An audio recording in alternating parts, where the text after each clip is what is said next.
Hello, and welcome to Tarot Cards and Tea. We are not in the conjuring room tonight, and this is not tea, but I'm still Tia. And I'm still Sonia. We are not in the conjuring room. We are actually on vacation. We are at the beach. You can see we got a little bit of sun today. And we had some beautiful fog roll in tonight. Beautiful. So we thought, why not tell some ghost stories? Ghost stories. You love a good ghost story. And Tia and I both have lived in haunted houses. We've both had experiences, and we thought we'd share some with you tonight. I know we've talked about Jeff, but tonight we're going to talk about some of our past experiences. But first, a reading. Usually I like a theme, skipping the theme. Sometimes I say that in the cards, like do the theme anyway. For real. But this happens to be coming out on the night of the Gemini new moon. Oh. So I thought maybe I would do a little new moon reading. Love that. We just had these kind of big lunar events where a lot of things have changed, a lot of clearing away, a lot of talk of new beginnings. And so a new moon is the time of new beginnings. So let's find out what's beginning. What are we starting right now? So I'm going to pull 3 cards just to see what kinds of things are starting. Why is it important that we start it? And what's something that can help us get going? So let's see what the cards have to say. Something that you're starting. I've got the 7 of Wands here. It's a little reflecting, but 7 of Wands here. So something that is starting for you right now is you've got some good ideas. You have something. This may not be a brand new thing that you're starting. This may be something that you have attempted to get going and you're in a kind of a good place to launch it now. So this isn't maybe brand new to you, but perhaps you haven't really put it out there to the world yet. Maybe it's something you've been holding back a little bit, that you're a little nervous about what people might think. But this thing, it's time for this to come forward. And why is that important right now? We've got the 4 of Pentacles. This is something that maybe you've been holding close to your chest. And when you do that too much, if you hold things too tightly, they can't grow. They can't really go anywhere. You can't do anything with it. And whatever it is that you have that you've been planning or thinking or wanting to do, it's something that does need to have the opportunity to grow. You're going to have to let it go. You have to put it out there. And what can help you with that? The Ace of Cups. So this is a passion project of yours. So finding why it's important to you, why this might be important to other people, might give you the passion for it, the bravery to stick it out there. So you got something that's growing and ready to be launched. The new moon's a great time. The new moon's in Gemini, and Gemini is a innovative sign. It's a fast-moving sign. It's a sign of communication. If you've ever met a Gemini, you know they communicate. So this is a time to get things going, let things go, broadcast them out to other people. And good luck with that. That's awesome, though. And if you haven't watched our Blue Moon episode, go back, I think, a week. In a week? Maybe 2 weeks. It was 2 weeks because we had to check in. It really is. But go back and watch it because it was really fun and interesting. So, okay. Ghost stories. Okay, ghost stories. I love these ghost stories. So, as you know, Tia has a haunted house. We have talked extensively about Jeff, and we even had an episode where we tried to communicate with Jeff, and something happened to our footage. We did learn that Jeff doesn't necessarily like to be called Jeff, though. Yes. So we did start calling it the spirit that inhabits that house. Yeah, the spirit of the house. We don't want to piss the spirit off. No, 100%. So if you haven't watched those episodes, go back and watch those. But both Tia and I think that's something that you and I have talked about a lot with each other is our experiences with the paranormal, because we're both fascinated with it. Love a ghost story. And we both have lived in haunted houses. And this house that you live in, not this house. Not this house. This I don't think this house is haunted. You're fine. But we've both been in several different houses that there's something that happened. Absolutely. So what was your experience that really left something that really like affected you? Like, what was something that you always go back to when you think haunted? Well, I mean, I think they all have had an impact in one way or another. Mm-hmm. I'll tell one of the more recent ones. Mm-hmm. So when I think of haunted houses right now, this is one that I think about. It's a kind of a funny story, but it's kind of sad too. Yeah. I think that's how it affects me, is that it's kind of sad. But I moved into an apartment, I think in 2021, maybe the end of 2021. And it's an older building. I think it was built probably in the 60s. Kind of a crappy apartment. It was my first post-divorce apartment, which are always kind of crappy. But the day that I moved in, it was just my cat and I, and we didn't have a lot of stuff yet. We just had, like, my bed was just a mattress on the floor at this point. It was definitely divorced dad top level apartment. So I get everything kind of moved in. Everything's still in boxes. The mattress on the floor is in the bedroom. And my cat, who normally sleeps with me every night, mm-hmm.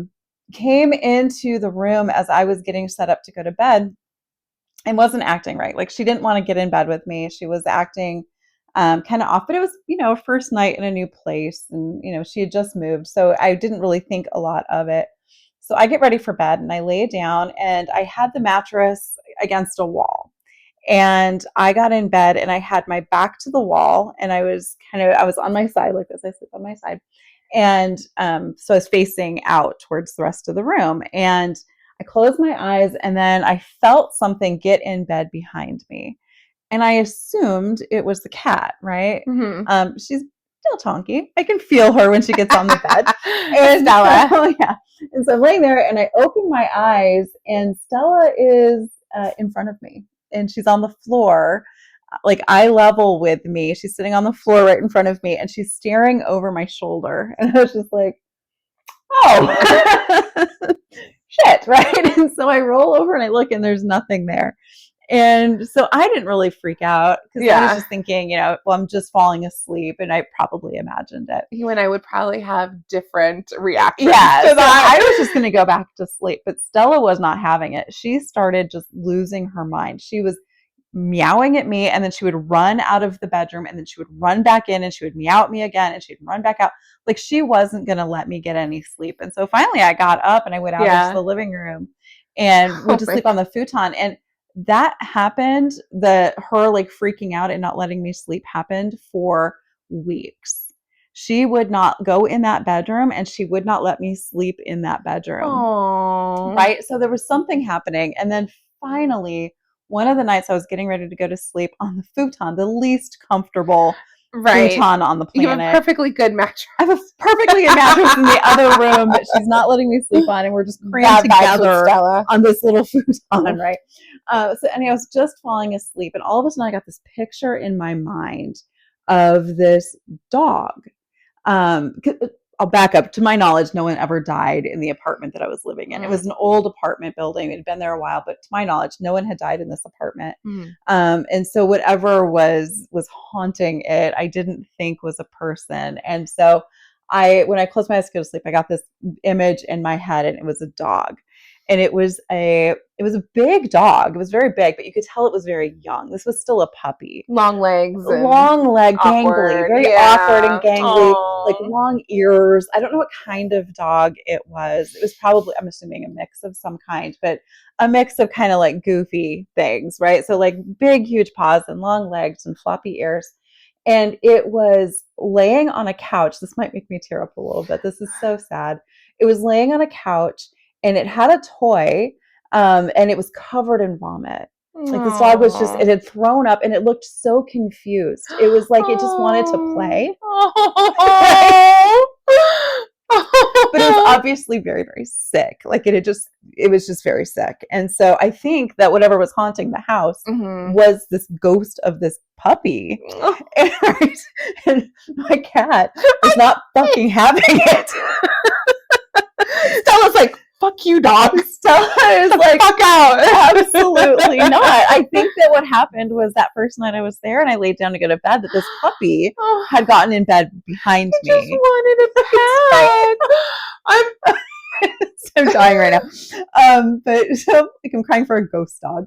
It's so sad. It like had no idea what was wrong or whatever. So anyways, my cat, who is fine with the spirit that currently haunts my house, has no problem with the thing that knocks shit off my walls all the time. But a puppy, absolutely not. Yeah. So anyway, once I realized that, I actually had my kiddo, who is better at these things than I am, come and clear the spirit out of the house. And the day Nora did that, we got to sleep in the bedroom that night. Stella was fine with it. Slept in that bed every night while we lived in that apartment. Whatever it was never came back. So my heart. I know it needs to be released. So we cleared out the energy, and the puppy moved on to wherever puppies go. And all dogs go to heaven, babe. All dogs go to heaven. That one makes me. So that's one that has cats. I don't know about though. Cats are a whole other story. I love cats, but they're not the sweetest. Nothing like the puppy. It's so vibes that you love cats and I love dogs. It really does. I need my pets to be just a tiny bit evil. They're sweet, innocent. I can't. I need there to be a little spice. I need the loyalty to that. I need the loyalty. I mean, I love Stella. Stella's currently with a cat sitter that she greatly prefers to anyone else. Like she has been acting off for the last couple of weeks, and so I've just been worried about her. Like something's wrong. And so when I left, I told the cat sitter, like, "Hey, I'm really worried about Stella. Can you keep an eye on her?" Cat sitter's like, "I don't know what you're talking about. She's fine. She's been cuddling with me the whole time," and I'm just like, "Great." So my cat is. She's just been mad at you. She's just been mad at me. You told her to leave where you were trying to clean. I temporarily moved her from our bedroom, apparently. That's her bedroom. She's never going to talk to me again, but she loves the cat sitter. She loves her. Anyway, that's my ghost story for tonight. What ghost story would you like to share? Well, the house when I was born that my parents and I lived in, I was firstborn. Thank you. My sister watches, so love you. No shade. No shade. So the house that we lived in, again, pretty much every house I've ever lived in has been haunted. But the house that we moved into, pretty much when my mom was pregnant, had things happen in that house. Now, it has been confirmed that an older woman, she died in that house. And this is in the city. And it was my grandparents' house, right? And so the history in the house with our family, I'll tell you the instances, because they were all the same experiences, which pretty much proves that nobody's making this shit up. Right. So the house, so it's an old Victorian house.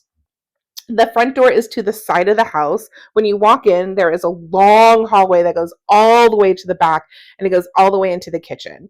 And then to the side of the hallway are different rooms. So there's like the living room, and then there's 2 bedrooms, and then I think like the bathroom was in the kitchen somehow. I don't know. The floor plans in those houses were weird. Anyway, so when my grandparents would go away, let's say on vacation, my uncle, who is the oldest, he would house sit the house. Well, he and his girlfriend were staying at the house, and the girlfriend woke up one night and the door was open to the bedroom. And she looks out into the hallway, and there is an old woman beckoning to her. And of course she wakes up and she's like, I'm not staying here. And the story goes is that she never came back to the house. So fast forward to my parents moving in. And one night, my dad woke up because he heard the key in the lock in the front door. Now, again, the front door is all the way at the end of a hallway, and their bedroom was all the way towards the kitchen. So they were all the way to the back.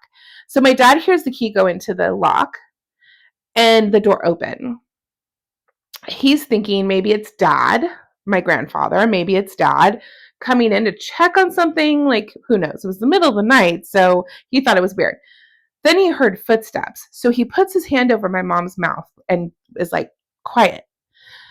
So she doesn't scream because somebody's coming down the hallway and you can hear footsteps down the hallway. And he gets up out of bed and he's like signaling to my mom to open the door when he tells her. He grabs a vase off of the dresser, water just spilling everywhere, grabs a vase, and he goes, no! She opens the door, no one in the hallway. The door is locked on the inside.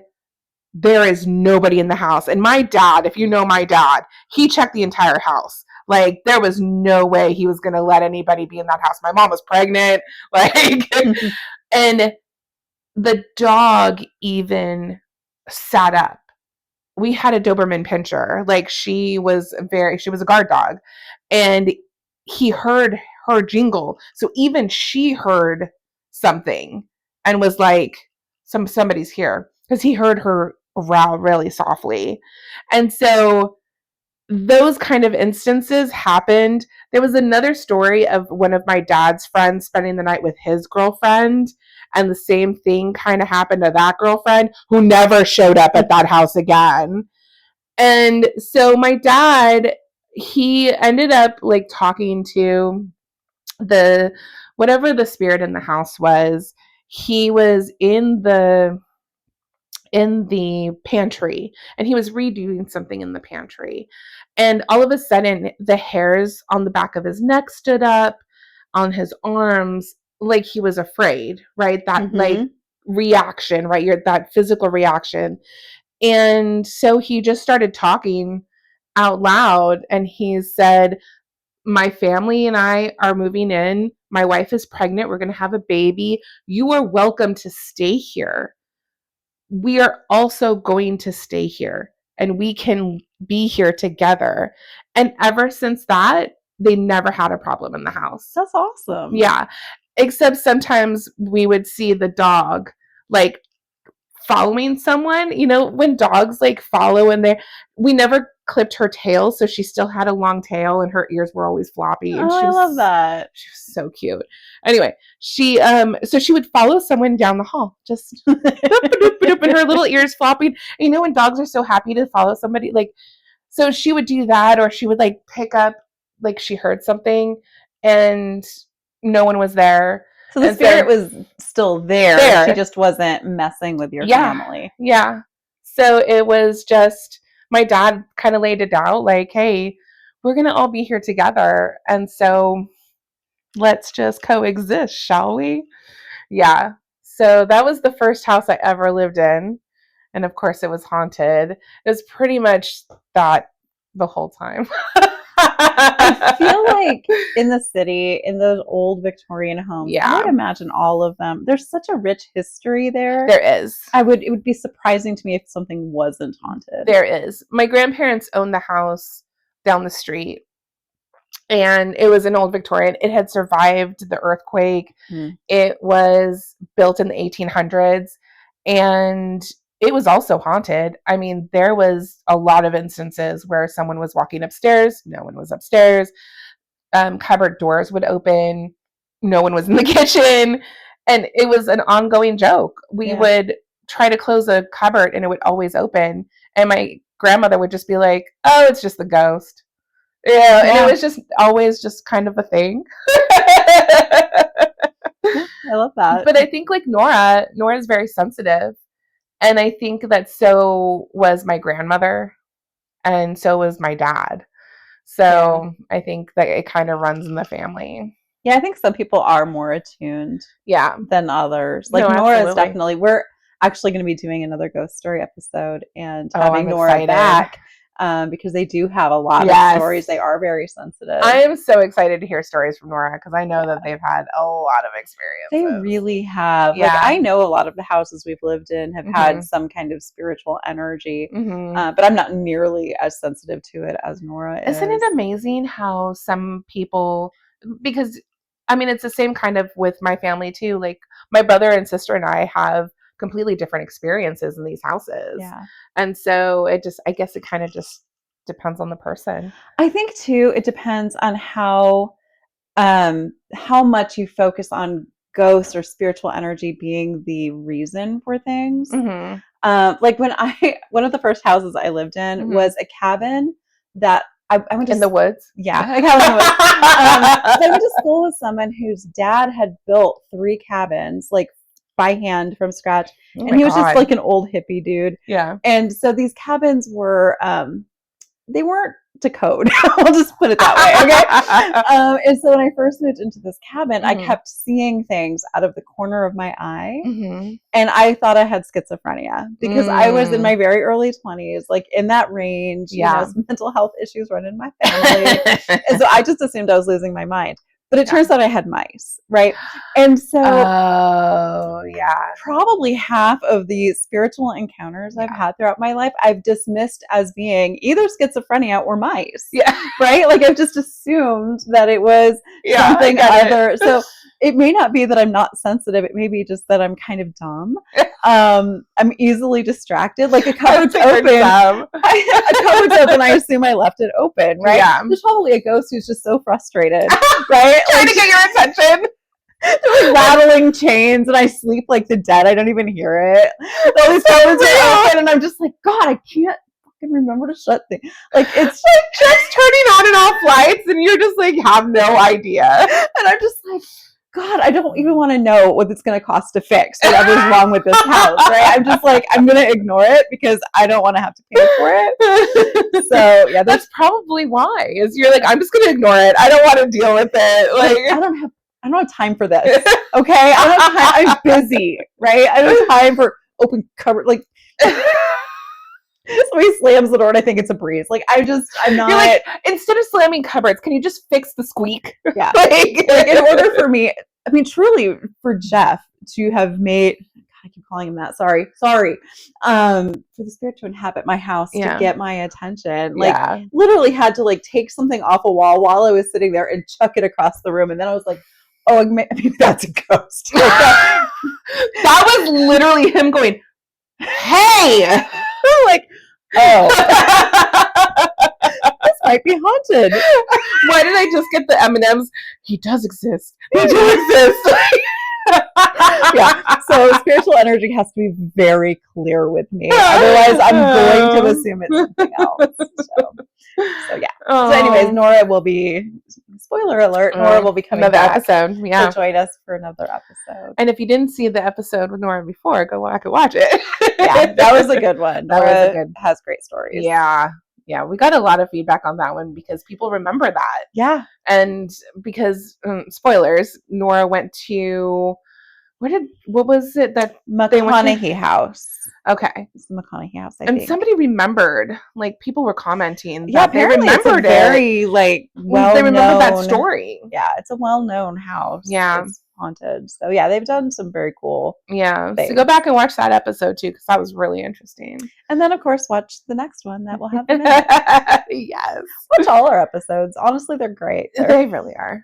We hope you guys had fun. I mean, we always have, oh God, I have so many ghost stories in the family and my own personal experiences. And I didn't even tell you my personal experiences. We'll get to that one in another episode. We're going to have so many ghost episodes. Yeah. Love this it. is part 1, 2, 3, 4, 5, 6, 7. I think this is our 3rd ghost episode. No, we're going to have a few. Oh, yeah. But I think it's going to be a collective. Absolutely. Yeah. All right. Well, I hope you guys enjoyed that. We are going to enjoy our cocktails and our vacation. Thanks for coming with us. Mm-hmm. And again, like and subscribe. We love you guys coming in and watching these. We're loving having everybody give feedback. So thank you for watching, and cheers. Cheers.